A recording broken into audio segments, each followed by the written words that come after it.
오늘 또 함께 영상으로 예배하는 여러분에게 성령의 충만한 은혜가 함께 하시기를 주의 이름으로 축복합니다. 날씨가 많이 덥고 어려운 가운데 있지만 건강 잘 지켜가시기를 바라고 오늘도 주 안에서 평안한 축복의 하루 되기를 바라겠습니다. 오늘은 찬송가 527장 신명기 30장 1절로 10절 말씀을 우리 함께 나누도록 하겠습니다.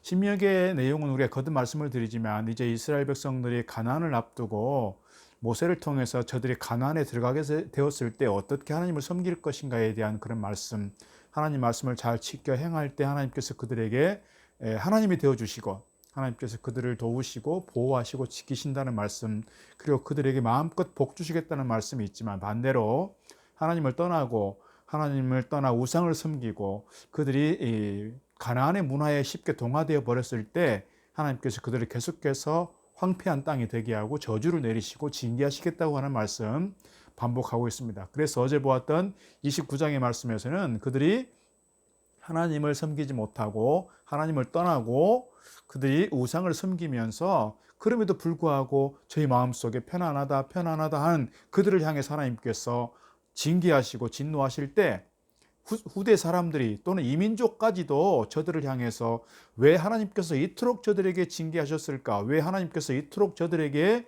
저주를 내리셨을까? 묻게 되고, 그랬을 때 저들이 하나님을 떠나서 우상을 섬기게 되어서 우상에게 절하게 되어서 이렇게 되었노라고 후손들조차도, 그리고 이 하나님을 믿지 않는 이방 족속들조차도 저들을 향해서 그렇게 말하게 될 것이라 하는 말씀 어제 보았습니다.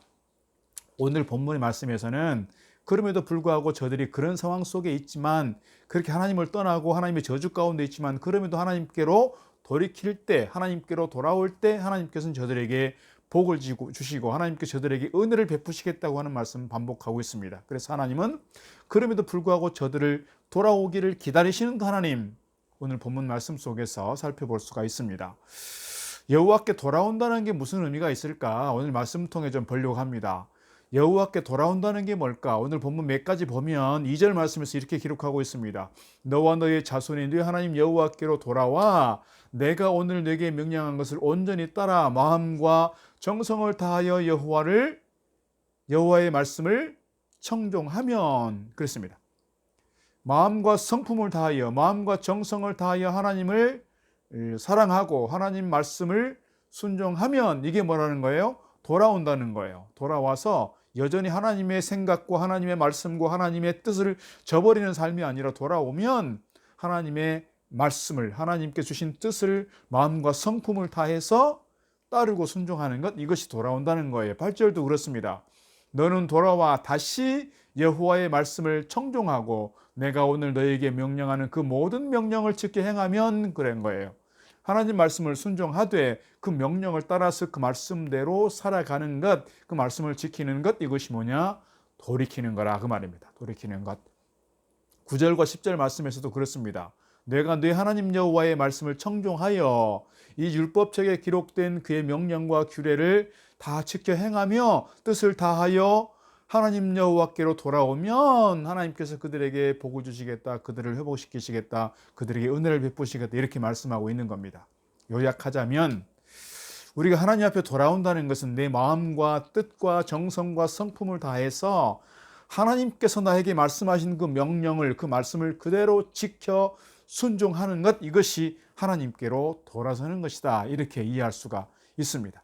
하나님 앞에 순종한다는 것은 내 뜻대로, 내 생각대로가 아니라 내 생각을 비우고 내 마음을 비우고 내 욕심을 비우고 하나님의 뜻으로, 하나님 말씀으로 나를 채워서 하나님 뜻 가운데 살아가는 것, 이것이 머리로만이 아니라 가슴으로만 아니라 내 손과 발로, 입술로, 모든 삶으로 하나님의 뜻을 쫓아가는 것, 이것이 뭐냐?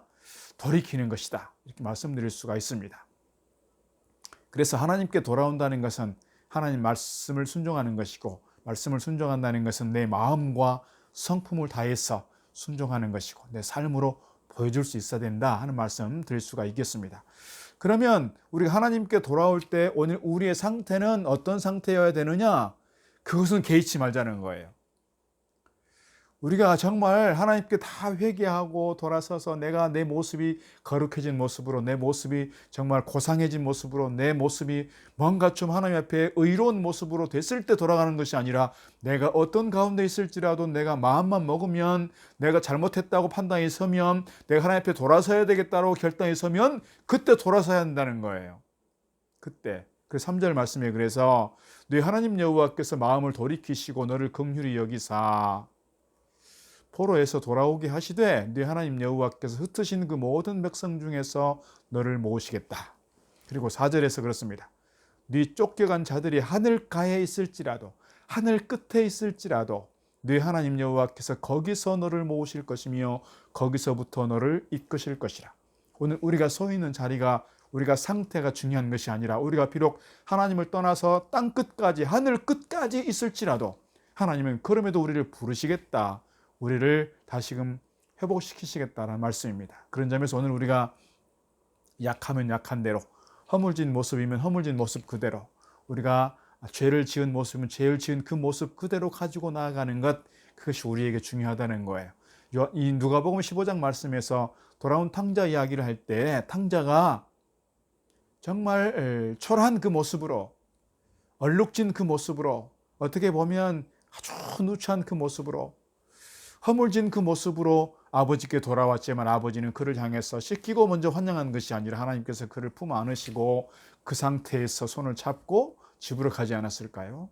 우리 하나님께서 우리를 부르실 때, 우리의 모습이 고상한 모습일 때, 우리의 모습이 뭔가 좀 의로운 모습일 때 우리를 부르신 것이 아니라, 약하면 약한 대로, 허물지면 허물진 그 모습대로 우리를 부르셔서 우리로 하여금 하나님께서 우리를 씻어주시고 우리를 회복시켜 주시고 우리 가운데 은혜 베풀어 주시는 줄로 믿습니다. 내가 지금 어떤 상태가 중요한 게 아니라는 거예요. 사실은 오늘 이스라엘 백성들이 가나안 땅에서 이렇게 하나님께 돌아와야 할 때는 언제입니까? 이방 민족에 의해서 계속해서 공격당하고 노예 생활을 해야 되고 모든 것들이 황폐화되고 수탈당한 그 상황 속에서 초라할 대로 초라해진, 누추해질 대로 누추해진, 약해질 대로 약해진 그 모습, 그러나 그 모습 그대로 하나님께 돌아와 회개하고 하나님께 돌아와 하나님의 말씀을 따르고 하나님께 돌아와 마음과 성품을 다해서 하나님을 따르겠다고 결단할 때 하나님께서 그들을 기다리고 계신다는 거예요. 하나님께서 그들을 부르시고 계신다는 거예요. 하나님께서 그들을 다시금 회복시키시겠다고 말씀하고 있는 겁니다. 그렇게 하나님께서는 그렇게 돌아오는 자들에게 무엇을 준비하고 계시느냐? 그들을 회복시키실 준비를, 그들에게 복 주실 것을 준비하고 계시다는 거예요. 그래서 오늘 말씀 보면 하나님께서 복을 가지고 기다리신다는 건데 5절 말씀에서 네 하나님 여호와께서 너를 네 조상들이 차지한 땅으로 돌아오게 하사 너에게 다시 그것을 차지하게 하실 것이고 하나님께서 너에게 선을 행하사 너를 네 조상들보다 번성하게 하실 것이라. 네 조상들이 차지했던 그 땅들을 내가 너에게 주겠다. 그리고 너희들은 그 너희 조상들보다 더 번성케 되겠다. 이렇게 말씀하고 있습니다. 그러면서 6절에서 말씀하시는 것은 네 마음과 네 자손의 마음에 할례를 베푸시고 너로 마음을 다하여 성품을 다하여 네 하나님 여호와를 사랑하게 하셔서 너로 생명을 얻게 하실 것이라. 하나님을 사랑하는 가운데 너로 하여금 새로운 생명을 얻고 하나님께서 그들을 회복시키심으로써 그들 가운데 놀라운 은혜를 베푸시고 놀라운 하나님의 은총 가운데 저들의 삶이 풍성함으로 바뀌게 될 것이다. 이렇게 말씀하고 있는 것입니다. 오늘 우리가 하나님의 은혜가 필요한 것은 그거 같습니다. 어제도 거듭 말씀을 드렸지만 우리가 정말 인과 응보를 생각하고 율법의 명확한 기준을 가지고 우리를 돌아보면 우리는 사실 이렇게 혼자 일어설 수 없는 그런 약한 존재들이라는 거예요. 그런 점에서 하나님의 전적인 은혜가 필요하고 십자가의 보혈이 필요하고 십자가에서 구속의 은혜가 필요한 존재들입니다. 그런 점에서 내가 어떤 모습일지라도 주님께 나아가 간절함으로 회개하고 기도할 때 하나님 내 약한 모습 가지고 왔습니다. 하나님 나를 용서하시고 나에게 위로를 허락해 주시고 나에게 은혜를 베풀어 주시고 내 삶을 새롭게 세워 주옵소서. 그렇게 기도하고 나아갈 때 하나님께서 오늘 우리 가운데 더 큰 은혜를 부어주시고 우리 가운데 회복을 더하여 주실 줄로 믿습니다. 성도는 흠이 없는 성도가 아니라 성도는 훌륭한 성도가 아니라 하나님의 은혜를 입은 사람들이 성도다. 이렇게 말씀드릴 수가 있습니다.